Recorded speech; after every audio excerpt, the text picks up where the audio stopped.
My name's Jackie Eltoft. To be honest, went several years to the trek, all in the early 60s, I would say.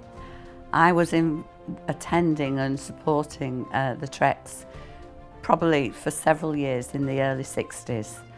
I'm never sure where they came from, but I know when they'd been to Blackpool, they used to then go off to Morecambe. And occasionally we used to follow them up there, but it was in the early 60s that we used to go every year and support in whatever way we could. My memories of the trek was standing on the beach in pouring rain in the middle of Blackpool singing "From Sinking Sand He Lifted Me." We decided, I think shortly after that, to go across to the church and do the witness in the church forecourt.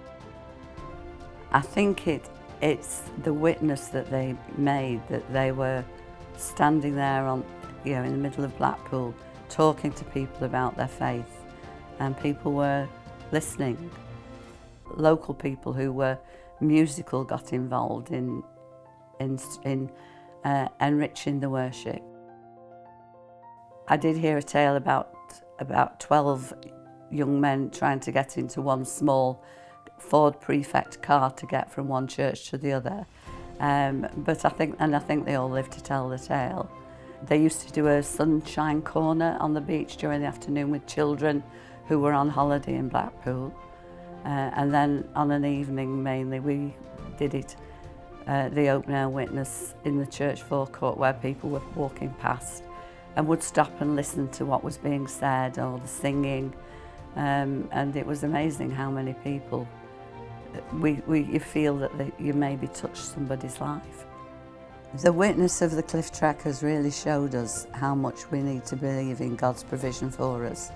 They were coming all this way and relying on the generosity of the local churches, and it was a matter of trusting in God's provision for what they needed and equipping them to do what God wanted them to do.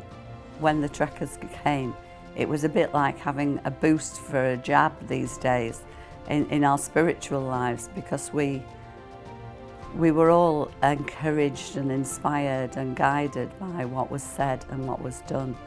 And it was something, even now, if I said to somebody the other day about the trek that's proposed, and people's faces light up, and those that remember it, it was very much a time of real spiritual blessing and guidance, and that just inspired us to all in what we were doing.